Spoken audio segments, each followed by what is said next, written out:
Mayan বাবুর বোন যাচ্ছে প্রাইভেট পড়তে। তো এদিকে মায়ান বাবু এত কান্নাকাটি শুরু করে দিয়েছে, থামানোই যাচ্ছে না। হ্যালো গাইজ, আসসালামু আলাইকুম। কেমন আছেন সবাই? আল্লাহর রহমতে আমিও ভালো আছি। তো শুরু করা যাক মায়ান বাবু ব্লগে নতুন একটি ব্লগ। আজ 3 দিন পরে ছেলেটা খেলছে। 3 দিন থেকে প্রচুর জ্বর ছিল ছেলেটার, একদম খেলতো না, শুধু কান্নাকাটি করতো। আজকে একটু মনটা ভালো আছে, শরীরটাও ভালো, সেজন্য একটু খেলাধুলা করছে। বই খুলে বই দেখছে আর নিজের মনে কি জানি বিড়বিড় করে বলছে। বইটা ছিঁড়ে ফেলছে মায়ান বাবু। বইটা কেনার এখনো 1 সপ্তাহ হয় নাই, ছিঁড়ে টুকরা টুকরা করে ফেলছে। বইয়ের পিছনে একটা ছোট বাচ্চার ছবি দেওয়া আছে, তো ওই ছবিটা ও বারবার দেখে, আবার ওই ছবিটার দিকে দেখে ছবিটাকে চুমু দেয়। যদি ও বইয়ে বা কোথাও কোনো একটা বাবুর ছবি দেখে তো অনেক খুশি হয়ে যায়। আর এদিকে মায়ান বাবু পড়াশোনা শুরু করে দিয়েছে।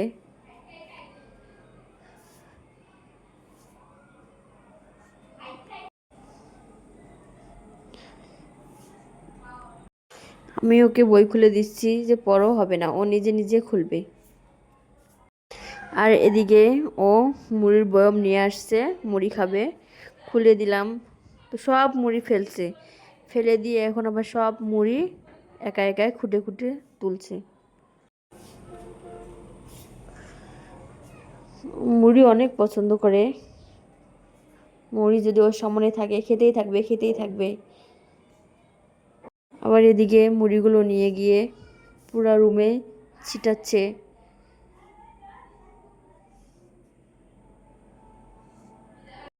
ওকে যতই বলি তুমি এরকম করো না, ও ততই আরও বেশি হয়। দেখতে পাচ্ছেন কিভাবে মুড়ি খাচ্ছে, এমনভাবে মুড়ি খাচ্ছে মনে হয় যে ও একটু বড় মানুষ। আর এদিকে ওর চোখের ওদিকে কালি দেখা যাচ্ছে। আমার মেয়ে স্কুলে যাবে, আমার মেয়ের কাজল নিয়ে ও একাই একাই দিচ্ছিল, একটু কালি ভরে আছে চোখের নিচে। মুড়ি খাওয়া শেষে মায়ানবাবু এসে পড়েছে বারান্দায়। দেখুন বারান্দায় কিভাবে বসে আছে। আর বৃষ্টিও হচ্ছিল, বৃষ্টি হওয়ার পর এখন একটু হালকা রোদ উঠে গেছে, তো বাতাস হচ্ছে, প্রচুর বাতাস হচ্ছে। ও বারান্দার গ্রিল ধরে বারান্দায় ওঠার চেষ্টা করছে। আর সাইডে অনেক বাচ্চারা খেলাধুলা করছিল, ও ওখানে দাঁড়িয়ে দাঁড়িয়ে থেকে ওগুলো দেখছিল।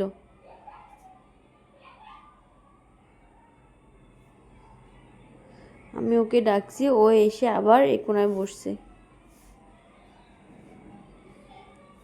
একা একা ওঠার চেষ্টা করে, অনেক ভয় লাগে, জানি না কখন যেন পড়ে যায়। আর পড়ে গেলে তো ঠোঁট নাক মুখ সব ফেটে যাবে।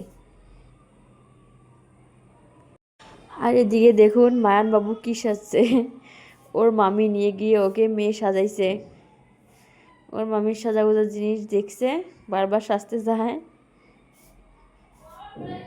আর আমি তেল মাথায় দিয়ে তেলের কৌটোটা এখানে রেখে দিছি, ও বারবার আসছে আর তেল কৌটাটা হাতে নিয়ে নিয়ে আবার ওইরকম মাথায় মাখছে। আবার দৌড় দিয়ে ওর মামির রুমে চলে গেল।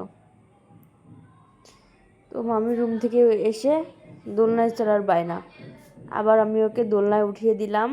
দেখুন কিভাবে দোলনায় বসে আছে, দোল খাচ্ছে।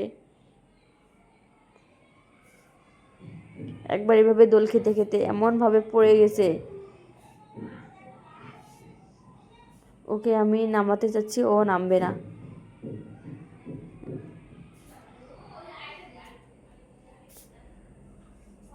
দোলনায় বসে না, কেউ বসে না দেখে দোলনায় আমি কাপড় চোপড় রেখে দিয়েছি।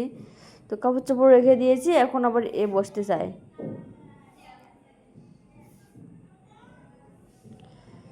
এদিকে ওর বোন ভাত খাচ্ছে, ও আবার তরকারিগুলো নাড়ছে। আবার হাত দিয়ে দেখুন কিভাবে বড় মানুষের মতো চেটে চেটে খাচ্ছে।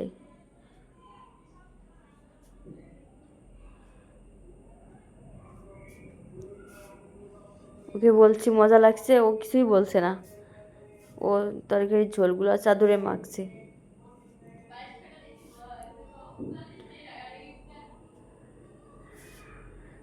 ওষুধ খাওয়াচ্ছি, দেখুন ওষুধ খাই একটু, ফেলাই বাকিটুক।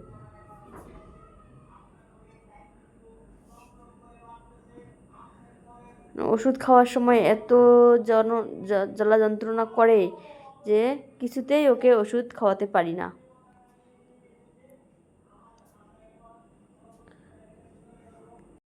এক চামচ ওষুধ খাওয়াতে মিনিমাম আমার 10 মিনিট সময় লাগে।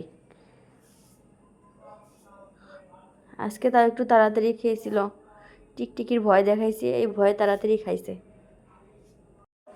আর এদিকে ওর বোন যাচ্ছে প্রাইভেট পড়তে।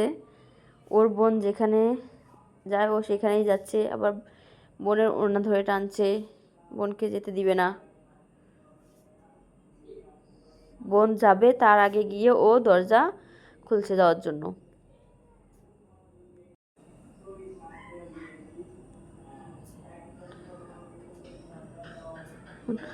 ওর বোন চলে যাবে, ও গিয়ে পাশের ফ্ল্যাটের জুতোগুলো পরছে।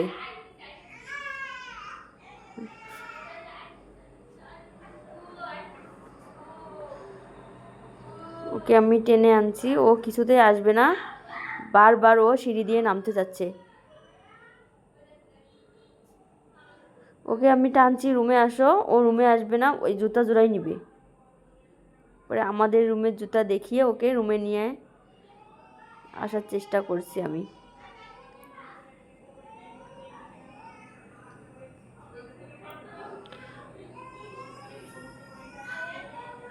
জোর করে রুমে নিয়ে আসলাম না, ও বারবার বের হওয়ার চেষ্টা করছে। এত কান্নাকাটি শুরু করে দিয়েছে ওর বোন যাওয়ার পর।